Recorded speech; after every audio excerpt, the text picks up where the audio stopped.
우리 11장 마지막에 명령을 듣고 복이 되게 하시고 듣지 않으면 저주가 되게 하시는 방법으로 여호와의 이름을 두시는 바로 가나안 땅에서 반드시 복을 받고 그 복의 핵심은 여호와의 이름을 부르게 하는 것이다. 자, 그러므로예요. 12장에서부터 18장까지 누구를 섬기는 규례. 그러니까 복과 저주가 전부 그 법이 누구를 섬기는 규례가 된다? 여호와를 섬기는 규례. 그게 18장까지 규례에 대한 교훈으로 나옵니다. 먼저 12장부터 14장 2절까지 하나님을 섬기는 규례가 나옵니다. 그리고 하나님을 섬기는 규례 다음에 백성을 성별하는 규례가 나오고요. 말씀의 능력인 거죠. 그 다음에 16장 17절에서부터 18장까지 그 백성들을 자기 마음대로 그 깨끗하게 하거나 뭐 불의하다 하거나 의롭다라고는 할 수가 없어요. 그러면 50부장, 100부장 이런 관리들을 통해서 올바로 그들이 말씀을 알아야 그 백성들을 의로운 길로 인도할 수 있는 거죠. 그래서 세 번째가 지도자를 성별하는 규례가 나오는 겁니다.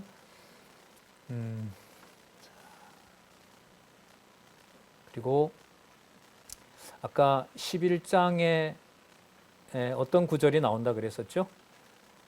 여호와께서 그 이름을 두시려고 하는 곳에 너희들이 이를 때에, 그러니까 반드시 어디에 가게 됐을 때에? 가나안 땅에 들어가게 됐을 때, 그러니까 언약대로 성취해 주셨을 때, 이 개념이 12장에서부터 18장에 계속 쏟아져요. 연결고리가 돼요. 이 말이 연결된다는 말은 누구 이름으로 성경이 기록되어 있다? 여호와 이름으로. 자, 그럼 볼게요.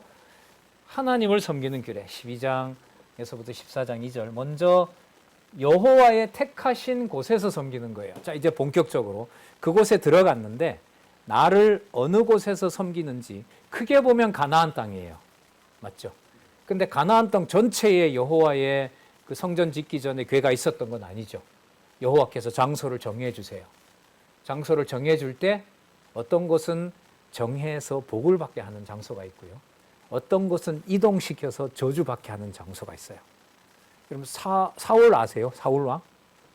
사울왕 때 블레셋하고 싸워서 법궤가 어떻게 됩니까? 빼앗기죠. 법궤가 빼앗긴 것은 누구의 이름을 빼앗긴 거예요? 여호와 이름 빼앗긴 거예요. 그럼 이스라엘 백성들에게는 법궤가 빼앗겼으니까 복이에요, 저주예요? 복이라고는 할 수 없어요. 이건 분명히 저주인 거예요. 그리고 레위인들에게 너희들 왜 관리 잘못했냐고 다 멸해도 돼요. 그렇잖아요. 관리 못했으니까 법대로. 그런데 여호와 하나님은 이걸 복으로 바꿔요. 어떻게 바꾸죠? 그걸 가지고 간 블레셋 땅에 그 법궤를 옮기는 곳마다 뭐 해버려요? 블레셋 땅을 전부 멸해버려요. 그리고 다윗 왕국이 설 수 있는 준비를 하세요. 그게 복과 저주를 누가 주관하면서 누구의 이름을 이끌어 가신다? 여호와께서. 그럼 신약교회도 그럴까요? 그래요. 그래서 기도를 하실 때 저주라도 좋으니 여호와의 이름을 빨리 부르는 걸 하나님 주세요. 이렇게 하셔야 돼요.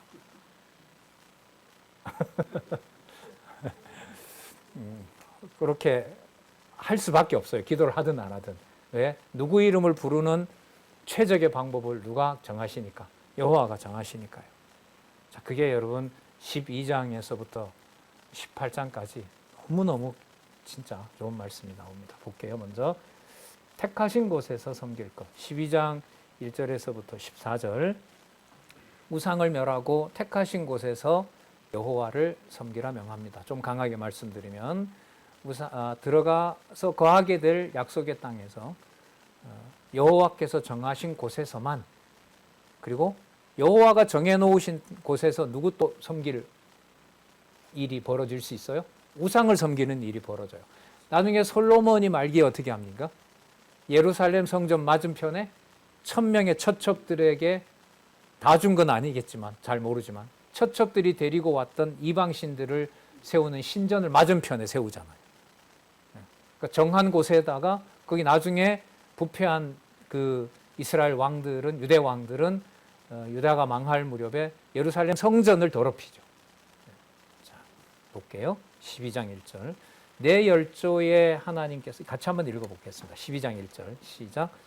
내 열조에 하나님 여호와께서 내게 주셔서 얻게 하신 땅에서, 자 이게 단서입니다. 계속 이 말씀이 연결이 돼요. 그러니까 약속대로 여호와께서 언약을 이루셨을 때에 너희가 평생에 지켜 행할 규례와 법도는 이러하니라. 너희가 쫓아낼 민족들이 그 신들이 섬기는 곳은 높은 산이든지 작은 산이든지, 여러분 이 설명이 지금 규례가 상세해져요. 그 말은 신의 산에서 줬던 율법을 이제 뭐 하시는 거예요? 완성하시는 거예요. 이제 법을 완성하시는 것으로 보면 돼요. 자, 언약에 근거해서 2절 중간에 작은 산이든지 푸른 나무 아래든지 물원하고 그 모든 곳을 너희가 마땅히 파멸하며 그 단을 헐어 주상을 깨트리며 아세라상을 불사르고 또 그 조각한 신상들을 찍어서 그 이름을 그곳에서 멸하라. 너희 하나님 여호와께서는 너희가 그처럼 행하지 말고, 5절 같이 읽어볼게요. 시작. 오직 너희 하나님 여호와께서 자기 이름을 두시려고 너희 모든 지파 중에서 택하신 곳, 자 이렇게 곳 앞에 수식어가 길어요.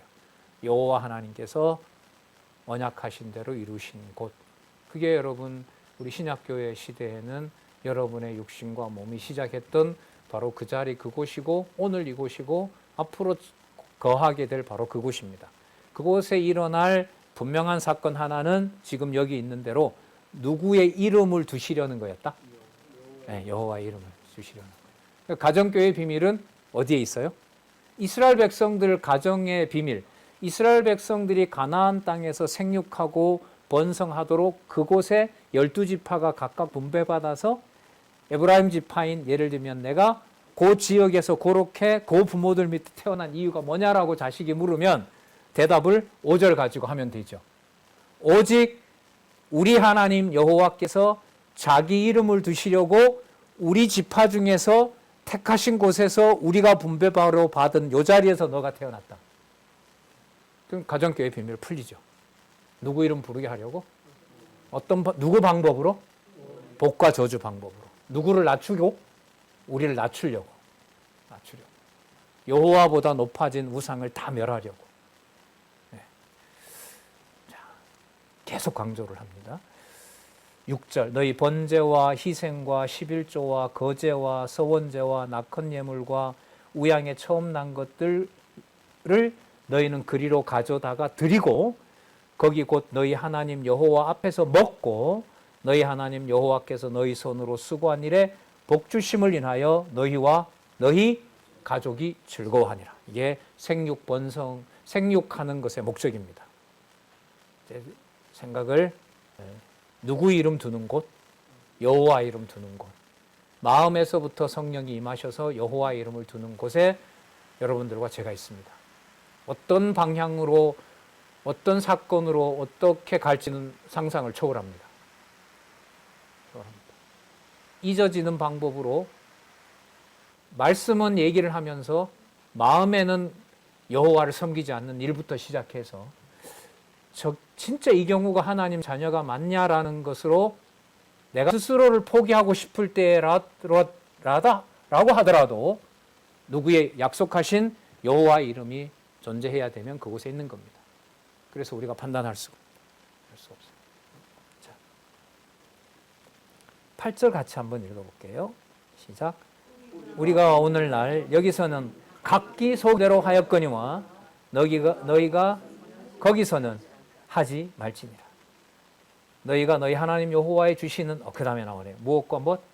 안식과 기업에 아직 이르지 못하였거니와. 그래서 여호수아 21장에 가면 땅 정복을 마쳤을 때 여호와께서 무엇을 주셨다? 안식을 주셨다. 그러면 여러분 안식은 쉬는 거잖아요. 아무것도 하지 않는 거잖아요. 아무것도 하지 않는다라는 말은 모든 일을 뭐 했다는 거예요? 마쳤다는 거잖아요. 그럼 오늘 우리가 강조해놓은 구문으로 와서 본다면 누가 언약한 대로 이루신 거죠? 여호와께서 언약한 대로 이룬 거니까 미련도 없고 더할 것도 없고 더할 것도 없어요. 누구 이름을 부르기에 가장 적합한 일이 일어났다? 여호와 이름을 부르기에 가장 적합한 일이 일어난 거죠. 그게 안식이고 그 안식의 증표가 이 땅은 저 집 땅보다 별로 안 좋은데 라고 하더라도 그곳은 여호와 이름을 부르기에 가장 좋은 땅인 거예요. 가장 좋은 여건인 거고요.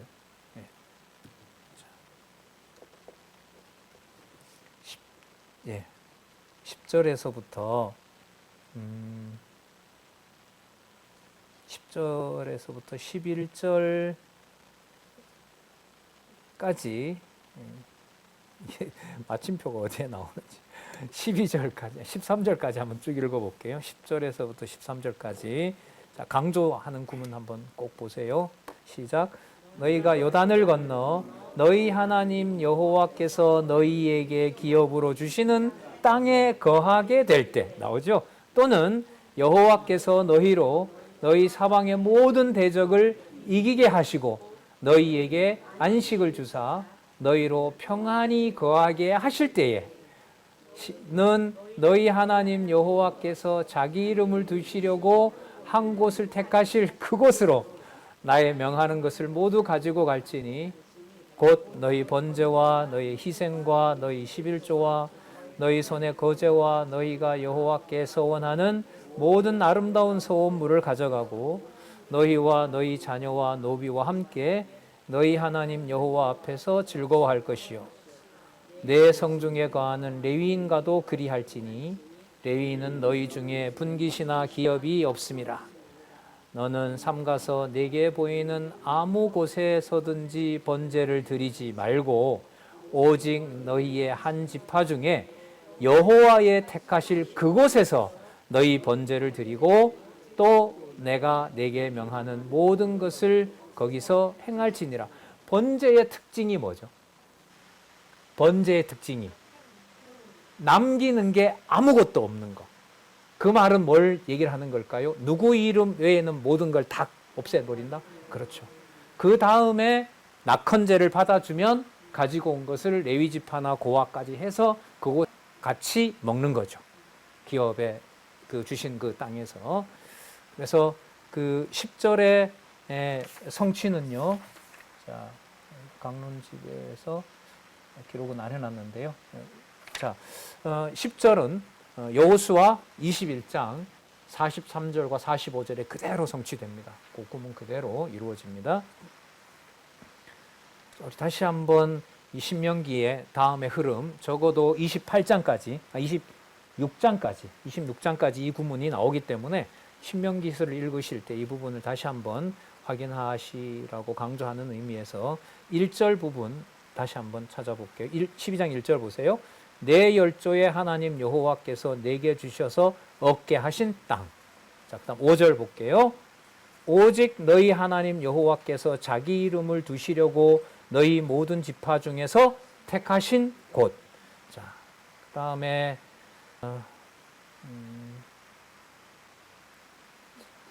그리고 10절, 11절. 너희는 너희 하나님 여호와께서 자기 이름을 두시려고 한 곳을 택하실 그곳. 자, 14절. 오직 너희의 한 지파 중에서 여호와의 택하실 그곳. 자, 제가 왜 강조드리냐면 땅 정복의 의미는 지금 우리가 강조했던 이 구절로 보면 땅 정복의 목적은 누구 이름 두려는 것을 구체적으로 정하는 것이다. 예. 그럼 땅 언약 성취 섭리는 사이버 세계든 지금 실제 세계든 이곳에 계시든 영린에 계시든 저 다른 나라에 있든 지금은 우리가 가지는 못하게 됐지만 대륙에 갔던 그곳에 그 모든 곳곳에 그런 하나님의 말씀이 전해지도록 한 것은 그곳에 여호와께서 누구 이름을 두시려고 자기 이름을 두시려고 당신이 택한 곳입니다. 그게 여러분 출생의 비밀입니다. 왜 그런 곳에서 내가 태어났고 내가 이런 자녀를 낳았고 왜 그런 일들이 벌어졌고 말할 수가 없고 평생 숨겨야 되는 그 일들까지 이 가정에서 겪었는가? 답은 하나입니다. 여호와 하나님께서 자기 이름을 두시려고 하는 섭리였습니다.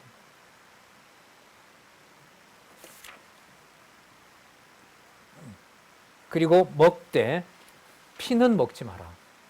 피는 먹지 마라.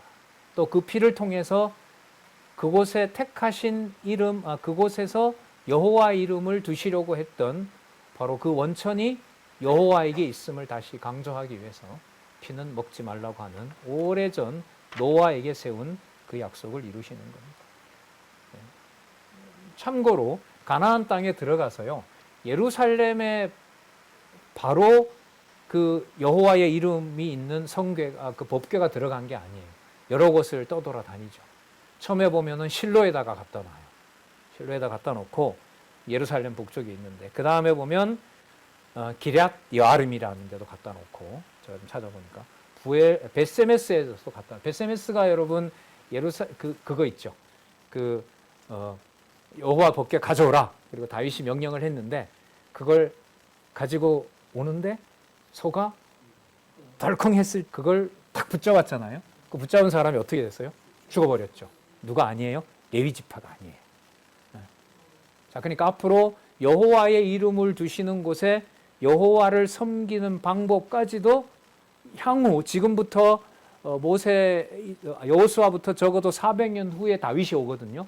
그럼 이 400년 동안 가나안 땅에서 여호와의 이름을 두시면서 그곳에 여호와의 이름을 관리하는 걸 누가 하신다는 걸까요? 여호와가 하시는 거예요. 그게 여러분 사사기라고 보시면 돼요. 자, 그게 여러분 신명기서를 기억을 지금 이걸 제가 강조 드리는 이유가 여호수아서 지나고 사사기 지나고 룻기에서 사무엘상으로 가서 이제 다윗 통치와 관련된 것을 땅 언약과 연결시키기 위해서 말씀을 드린 겁니다. 자, 12장 15절에서부터 19절. 피는 먹지 말고 제물을 택한 곳에서 먹으라. 즐겁게 먹으라고 얘기하세요. 자, 15절. 그러나 내 하나님 여호와께서 내게 주신 복을 따라 각 성에서 내 마음에 즐기는 대로 생축을 잡아 그 고기를 먹을 수 있나니 정한 자나 부정한 자나 물론하고 노루나 사슴을 먹은과 같이 먹으려니와. 자, 여기서는 문둥병이다 뭐다 필요 없어요. 다 봐야 돼요. 땅에 들어가서 그 지역에 있을 때는 격리한 장소가 있죠. 물론 율법에는 격리를 시켜놓고 그들은 주지 않고 이런 게 아니에요. 그들도 다 같이 주고 그 음식은 먹도록 합니다. 16절. 오직 그 피는 먹지 말고 물같이 땅에 쏟을 것이며 너는 곡식과 포도주와 기름의 11조와 내 우양의 처음 낳은 것과 너의 서원을 갚은 예물과 서원제, 곧 그 다음에 나오죠. 낙헌제 붙어 있어요. 서원제물과 낙헌제물과 너의 거제물. 거제물은 주로 누구 주죠? 제사장. 거제와 요제는 주로 제사장들 같이 초청해서 그분들에게 드려야 되고요. 너의 각성에 먹지 말고. 자, 18절 19절 읽어보겠습니다. 시작. 오직 내 하나님 여호와께서 택하실 곳에서 내 하나님 여호와 앞에서 너는 내 자녀와 노비와 성중에 거하는 레위인과 함께 그것을 먹고 내 손으로 수고한 모든 일을 인하여 내 하나님 여호와 앞에서 즐거워하되 너는 삼가서 내 땅에 거하는 동안에 레위인을 저버리지 말지니라. 그러니까 레위인 저버리면서 여호와 찬양이 말이 돼야 안 돼요. 이건 근원적으로 성립하지 않아요. 다시 말해서 그리스도 안에서 진리의 교제를 빼고 성도들의 교제가 즐겁다라는 건 허구예요. 그럼 그 성도들의 교제는 신령한 의미에서 그리스도처럼 고난을 함께 겪게 되는 거예요. 그 출발이 가정에서부터 시작이 된 거예요. 어떤 스모와 어떤 창피가 적어도 가정은 보호해 줘야 되지 않느냐? 아니요. 그 틀도 깨요. 그 틀도 깨요. 그 방법이 여호와의 이름을 두기에 예수 그리스도가 약속하신 성령을 보내셔서 내 신비에 기록된 하나님 자녀라는 기업을 보존하기에 이 땅의 여건이 가장 좋은 방법이 그걸 하신 거예요. 이건 믿음을 주셔야 돼요. 이건 누구에게 인간적으로 교훈으로 할 수 있는 건 아니에요. 그냥 보고 그 말씀을 따라서 계속 장수가 넘어가면서 읽을 수 있으면 감사하다는 생각이 많이 들어요. 자, 그걸 우리 성경신학은 다 밝혀놓고 있습니다. 자, 그 다음에 택하신 곳에서 그럼 멀면 어떻게 해요? 라고 물으면 그곳에서 해라. 이방인들 같은 경우에 또 출타한 경우에 어떻게 해요? 그럴 때는 그곳에서 하라 그럽니다. 단 뭐는 먹지 말고 피는 먹지 말고. 그게 20절에서부터 28절입니다. 자, 피는 먹지 말고 택하신 곳에서 다 내드리라고 명합니다. 자, 20절 또 연결어가 나와요. 내 하나님 여호와께서 내게 허락하신 대로 내 지경을 넓히신 후에 누가 넓혀요? 땅 정복 누가 하세요? 여호와께서 내 마음에 고기를 먹고자 하여 이르기를 내가 고기를 먹으리라 하면, 여러분 이 구절에 보면 여호와께서 언약을 성취해주고 택한 백성들이 여호와 앞에서 뭐 합니까? 즐기잖아요. 그러니까 이 구조에서도 보면 여호와 하나님께서 사랑하게 해주시는 것과 이웃과 함께 여호와 앞에서 먹고 마시는 게 분리가 돼야 한대요. 안 돼요. 반드시 함께 가요. 그럼 여호와 이름을 부르는 방식이 신약교회의 신령한 의미에서는 인간관계가 좋지 않더라도, 교회의 어떤 지체들 간에 또 가족관계에 그게 소원하더라도 신령한 의미에서 성령의 교제는 중단이 될까요? 이어질까요? 이어져요. 이어집니다. 네, 진리의 말씀이 그걸 소통하게 하는 겁니다. 네. 그러니까 우리가 그런 말도 하죠. 속은 상해도 말씀은 들어라. 집사님이 저하고 불편해도 말씀은 들으셨으면 좋겠어요. 그런 권면하는 분들 많이 봤거든요. 네. 그런데 우리 저자희 목사님께서 우리 한참 교회 갈라지고 할 때, 그때 제 강사였잖아요. 박 강사님 하나 물어봅시다 그래요. 뭔데요, 목사님? 사람이 미우면 책을 볼까? 이러시는 거예요. 사람이 미운데 그 사람이 쓴 책을 볼 수 있을까? 보게 해주셨으면 좋겠어요. 이랬죠. 하나님 하신 일이죠. 잠시 멀리 한다 하더라도 또 말씀의 능력이 우리의 상상을 초월하니까요. 어떻게 또 연합하게 할지 그건 또 우리 함부로 평가할 수 없죠. 21절 만일 내 하나님 여호와께서 또 나오죠. 만일 내 하나님 여호와께서 자기 이름을 두시려고 택한 곳이 내게서 멀거든 내가 내게 명한 대로 너는 여호와의 주신 의향을 잡아 너희 각 성에서 너가 있는 그 성에서 내가 물은 마음에 좋아하는 것을 먹되 정한 자나 부정한 자를 물어나고 노루나 사슴을 먹은 같이 먹을 수 있거니와 오직 크게 삼가서 그 피는 먹지 말라. 피는 무엇인즉 생명인즉 내가 그 생명을 고기와 아울러 먹지 못하리니 너는 그것을 먹지 말고 물같이 땅에 쏟으라. 너는 피를 먹지 말라. 내가 이같이 여호와께서 의롭게 여기시는 일을 행하여 너와 내 후손이 복을 누리리라. 오직 내 생물과 소원물을 또 나오죠. 여호와께서 택하신 곳으로 가지고 가라. 내가 번제를 드릴 때 그 고기와 피를 내 하나님 여호와의 단에 드릴 것이요 다른 지의 희생을 드릴 때에 그 피를 내 하나님 여호와의 단 위에 붓고 그 고기를 먹을지니라. 내가 내게 명하는 이 모든 말을 너는 듣고 지키라. 내 하나님 여호와의 목전에 뭐와 뭐를? 선과 의를. 여러분 이건 말씀이 아니면 불가능해요. 선과 누가 좋아하는 선이겠어요? 여호와가 좋아하는 선인 거고요. 의는 목이 곧은 백성이지만 무엇으로 의로운 행위를 가능하게 해요? 진리의 말씀, 모세를 통해서 전해준 규례를 지킬 때 목이 곧은 백성이라는 그 상황을 초월하게 돼요. 우리가 가진 어떤 죄성으로 살아가지만 말할 수 없는 탄식 속에서도 하나님의 자녀라고 하는 그 비밀은 성령께서 보증해 주세요. 생명의 성령의 법이 주관하기 때문에 불의한 것으로 다 덮어진다 하더라도 현상적으로 하나님의 의는 무시될 수가 없어요. 너와 내 후손에게 영원히 뭐가 있으리라? 복이 있으리라. 누구의 이름 두는 곳은 변함이 없다? 여호와의 이름은. 그래서 바벨론으로 옮겨가도 바벨론의 성전 기명들이 함께 간 그 자리가 누구 이름을 두는 곳이 되죠? 여호와의 이름을 두는 곳이 되는 거예요. 그리고 생명과 연관되는 거죠. 자손 언약과 직접 연관되는 자식을 불에 태우는 이방 신을 섬기는 짓을 하지 마라. 그게 그 다음에 나옵니다. 11에서부터 31절 볼게요. 내 하나님 여호와께서 내가 들어가서 쫓아낼 그 민족들을 내 눈앞에 멸절하시고 너로 그 땅을 얻어 거기 거하게 하실 때, 제일 긴 것 같아요.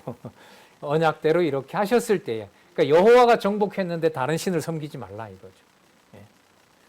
우리로 말하면 뭔 줄 아세요? 여호와 이름이 다 했다 그러고 딱 뒤집어서 지금부터 주어를 나로 바꾸는 거. 그게 바로 여호와의 택하신 곳에서 누구 이름을 넣어버리는 거죠? 내 이름과 우상을 넣어버리는 거죠. 나의 재력이, 나의 성품이, 나의 수고가, 그게 우리의 죄성이거든. 그러면서 말을 표현하면 드러나는 거고요. 그게 우리의 죄성입니다. 자, 거하게 하실 때에 너는 스스로 삼가서 내 앞에서 멸망할 그들의 자취를 밟아 올무에 들지 말라. 또 그들의 신을 탐구하여 이르기를 이 민족들은 그 신들을 어떻게 유하였는고 나도 그와 같이 하겠다 하지 말라. 하나님 너무 리얼하시죠? 어찌 아버지 같이 야, 이 사람들은 어떤 신 섬기지? 그런 건 탐구가 아니다라는 거예요. 나도 한번 해볼까? 멋있는데 이방 신전이 멋있잖아요. 자, 그렇게 하지 말라. 내 하나님 여호와께는 내가 그와 같이 행하지 못할 것이라. 그들은 여호와의 꺼리시며 가증히 여기는 것이라. 가히 증오할 만한 일들이니 그 신들에게 행하여 심지어 그 자녀를 불살라 그 신들에게 드렸느니라. 열왕기 예레미야에 가면 이 짓을 하죠. 몰렉 제사를 드리잖아요. 그러면서 자녀들의 고기를 입으로 집어넣어 버립니다. 그 무서운 심판과 함께 나라가 망하게 됩니다. 저주의 끝판이라고 할 수 있겠죠. 32절 내가 너희에게 명하는 이 모든 말을 너희는 지켜 행하고 자 그것에 뭐 하지 말라? 가감하지 말지니라. 말씀에 여러분 절대적 신적 권위가 이겁니다. 여러분 아까 여호와께서 뭐로 기록하셨다? 친수로 기록하셨다. 지금 아까 그게 몇 절이었죠?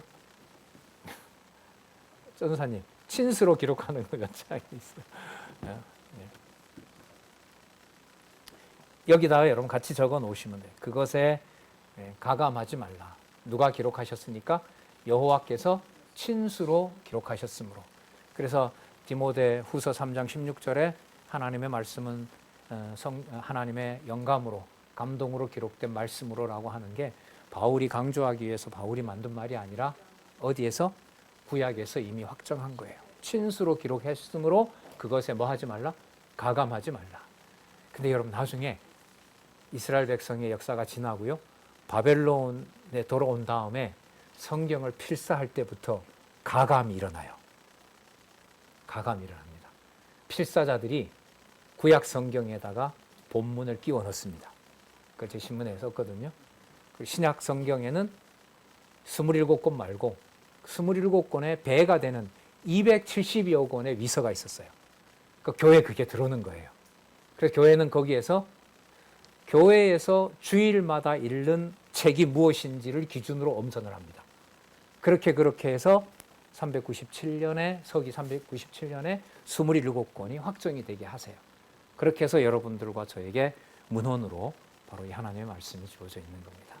자, 그래서 이 구절 그 맥락에서 보면 되게 중요합니다. 그것에 뭐 하지 말라? 가감하지 말지니라.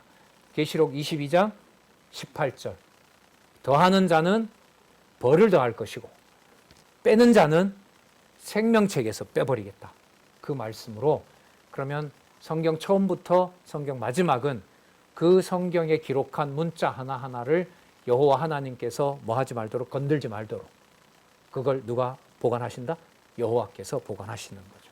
그래서 말씀운동의 역사에 중요한 신약교회의 역사는 말씀에 기록된 문헌을 여호와께서 보존하시는 역사 그것과 함께 하고 있다는 것도 아울러 말씀드립니다. 자, 그러므로예요. 13장에서부터 14장 2절 다른 신을 섬기면 뭐 해라? 죽여라. 네. 차라리 죽는 게 낫죠. 차라리 죽고 택한 백성이면 하나님 만나는 게 더 낫죠. 이 땅에 있으면서 다른 신을 섬길 바에야. 13장 1절에서부터 5절 다른 신을 섬기는 자 거짓 선지자를 죽이라고 명합니다. 너희 중에 선지자나 꿈꾸는 자가 일어나서 여러분 아까 이 13장 1절이 그것에 뭐 하지 말지라 가감하게 말진이라는 것하고 연결이 되는 거예요. 이거는 누구의 일과 같으니까 선지자의 일과 같으니까. 자, 너희 중에 선지자나 꿈꾸는 자가 일어나서 이적과 기사를 내게 보이고 여러분 이 정도 되면 꿈도 받고 이적도 행하면 누구처럼 보여요? 참 선지자처럼 보이죠. 그럼 거짓 선지자인 줄 구분하는 방법이 있어요. 모세가 기록한 그 말씀 그대로 따르느냐 따르지 않느냐.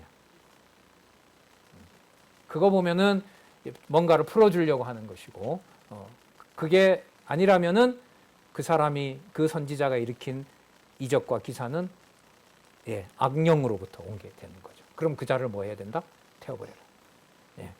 이적과 기사를 내게 보이고 내게 말하기를 내가 본래 알지 못하던 다른 신들을 우리가 쫓아 섬기자 하며 이적과 기사가 그 말대로 이룰지라도 너는 그 선지자나 꿈꾸는 자의 말을 청종하지 말라. 이는 너희 하나님 여호와께서 너희가 마음을 다하고 성품을 다하여 너희 하나님 여호와를 사랑하는 여부를 알게 하사 너희를 뭐 한다?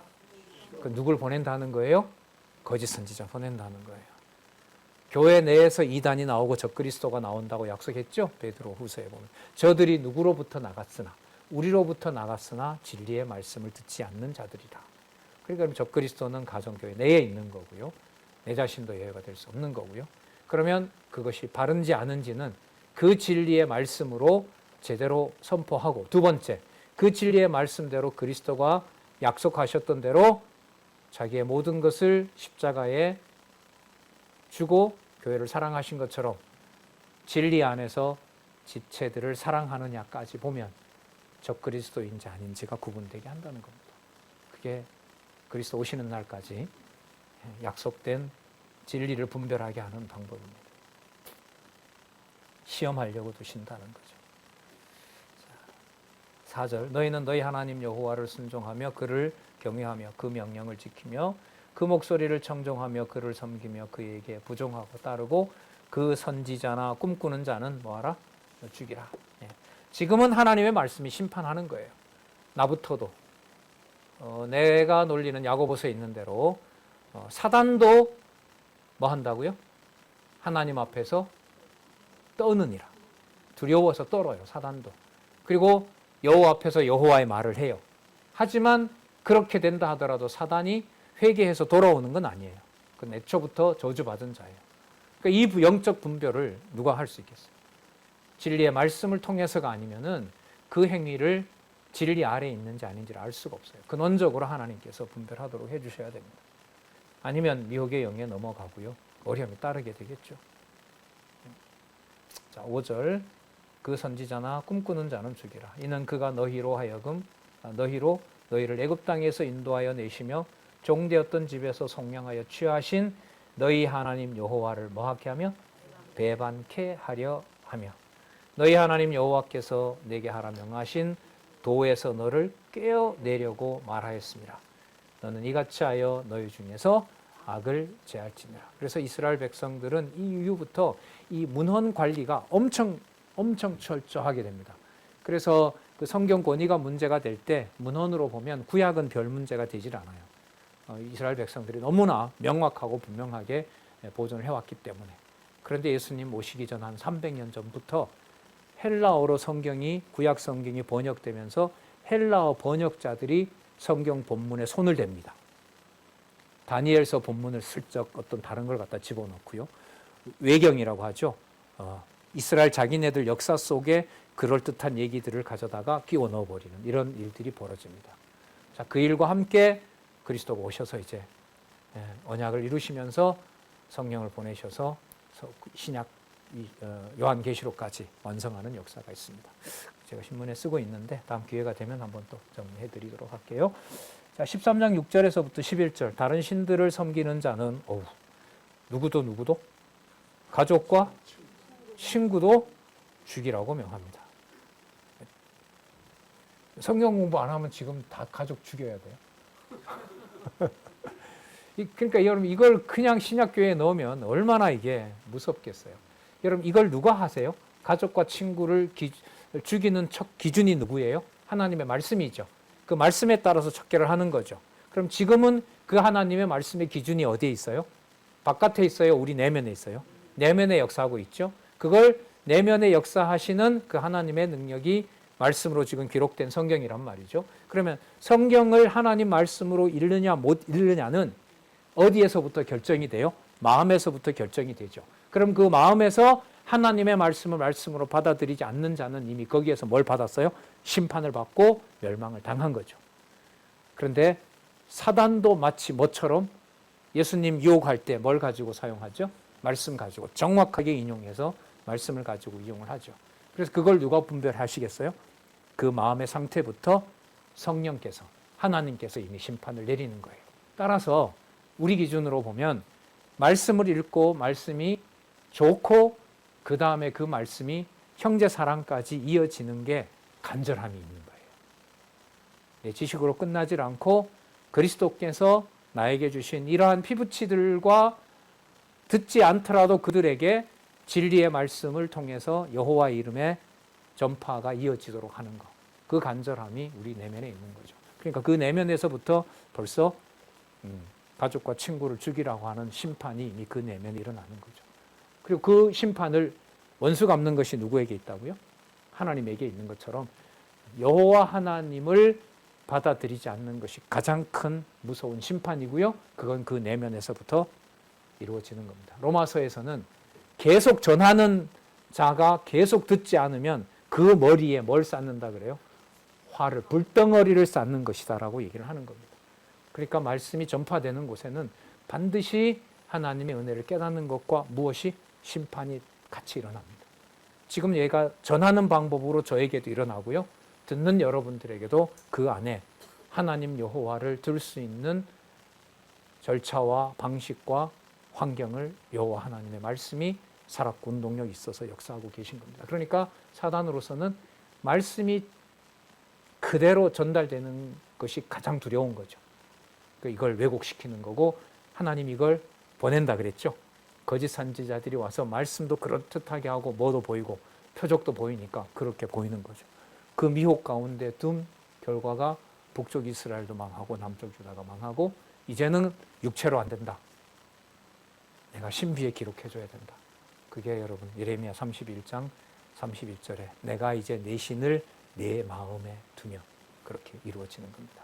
자, 13장 6절에서부터 11절 다른 신들을 섬기는 자는 가족과 친구를 죽이라고 명합니다. 내 동복 형제나 내 자녀나 내 품의 아내나 너와 생명을 함께하는 친구가 가만히 너를 꾀어 이르기를 너와 내 열조가 알지 못하던 다른 신들 곧 내 사방에 둘러있는 민족 혹 내게서 가깝든지 내게서 멀든지 땅 이 끝에서 저 끝까지 있는 민족의 신들을 우리가 가서 섬기자 할지라도 너는 그를 쫓지 말며 듣지 말며 긍휼히 보지 말며 애석히 여기지 말며 덮어 숨기지 말고 너는 용서 없이 그를 죽이되 죽일 때에 내가 먼저 그에게 손을 대고 후에 뭇백성이 손을 대라. 내 아내면 누구부터 쳐야 돼요? 내 형제면 누구부터 쳐야 돼요? 우리 아버지면 내가 치고 다른 사람이 치도록 해야 돼요. 예. 그럼 이걸 액면 그대로 문법적으로 실행을 했어요. 구약 시대에, 아니 중세 시대에 이걸 들어서 이걸 로마 교황이 정권을 가지고 종교 재판을 시작하고요. 마녀 재판을 시작해서 엄청나게 많은 사람들을 죽이죠. 예. 진짜 그 역사를 읽다가 보면 그래서 그 알프스 산 얼마나 높아요? 그 골짜기로 숨어 들어가는데 그 내부 첩자를 만들어서 싹 잡아들입니다. 온 가족을 묶어서 화약을 넣어가지고 다 이렇게 죽여버리고요. 그 역사도 읽었는데 참 힘들더라고요. 읽어나가. 근데 오늘 또 이 말씀을 보면 말씀 자체에 여호와의 이름을 두시려고 하시는 곳에 여호와의 이름을 두게 하시는 방법이 우리의 상상을 초월합니다. 그리고 신약 시대에는 이미 이 무서운 진노가 예수 그리스도를 믿지 않는 것이 죄라고 했으니까요. 그걸 들으면 들을수록 하나님의 심판이 점점 쌓이고 있는 거고 계시록에 약속된 그 심판이 임하고 있는 겁니다. 그래서 말씀을 이렇게 전하는 저로서도 이게 소홀히 되지 않나라는 인간적인 두려움이 있어요. 그러니까 그 두려움 속에 이제 기도가 있는 거죠. 네, 볼게요.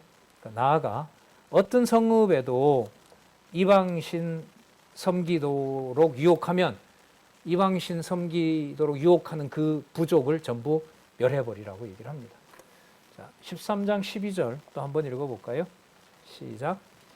내 하나님 여호와께서 내게 주어 거하게 하시는 한 성읍에 대하여 내게 소문이 들리기를. 자, 제가 볼게요. 예, 됐습니다. 어떤 잡류가 일어나서 그 성읍 거민들을 유혹합니다. 예를 들면 내가 유다 땅에 분배받았는데 그 옆에 이방인들이 오는 거예요. 자, 우리에게 오면 축제도 있고 이런 좋은 신상도 있다. 한번 봐라.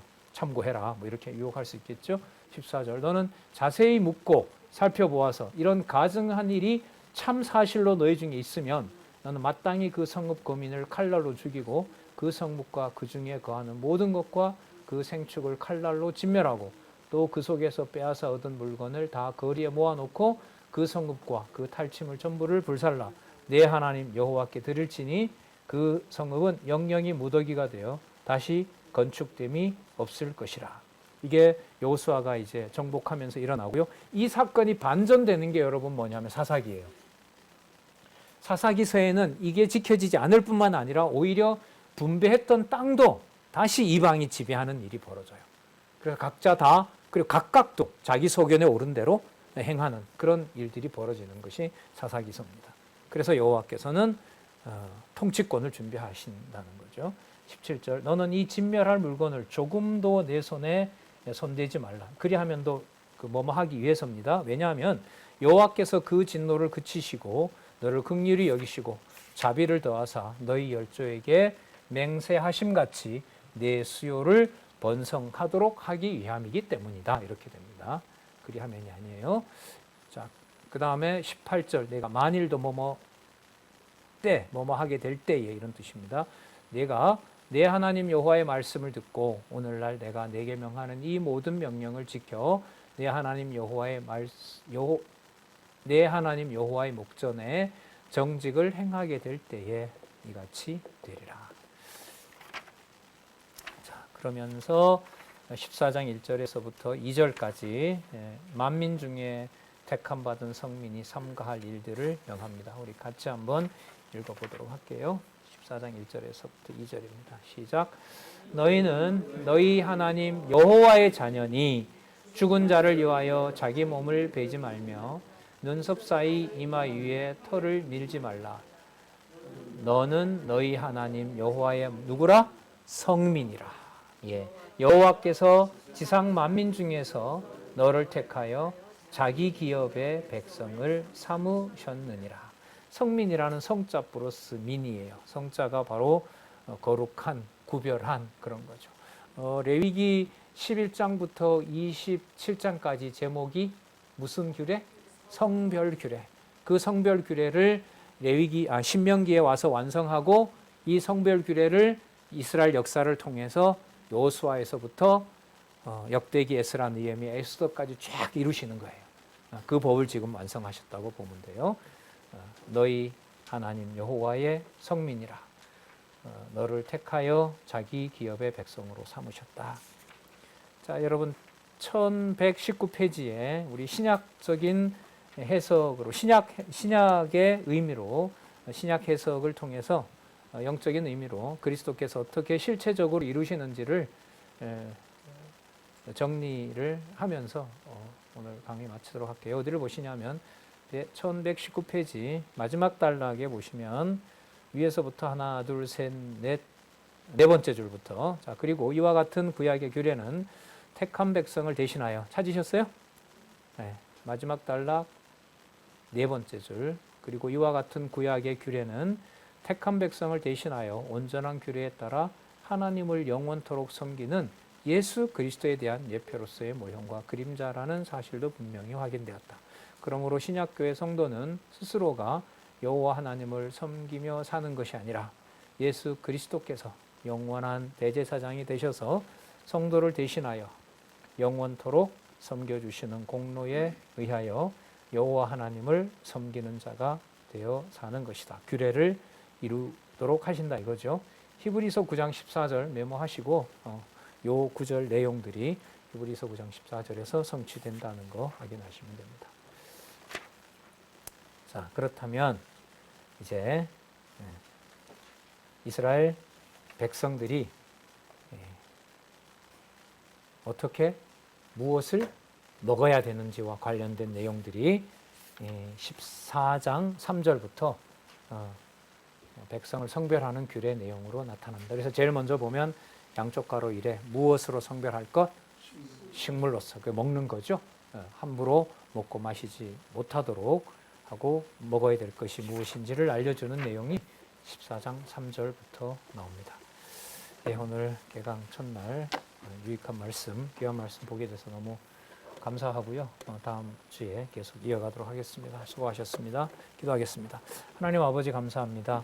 귀하신 말씀 다시 이렇게 귀한 동역자들, 지체들과 함께 확인할 수 있도록 해주시고 여호와 하나님께서 정해주신 바로 이곳에서 오직 여호와 하나님의 이름만 기억하게 하시고 또 그런 삶을 살 수 있도록 우리에게 소원도 주셔서 감사드리옵나이다.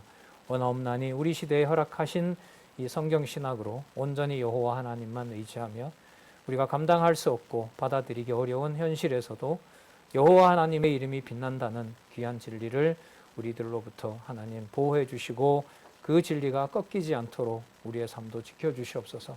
간절히 원하오며 예수님의 이름으로 기도드렸습니다. 아멘.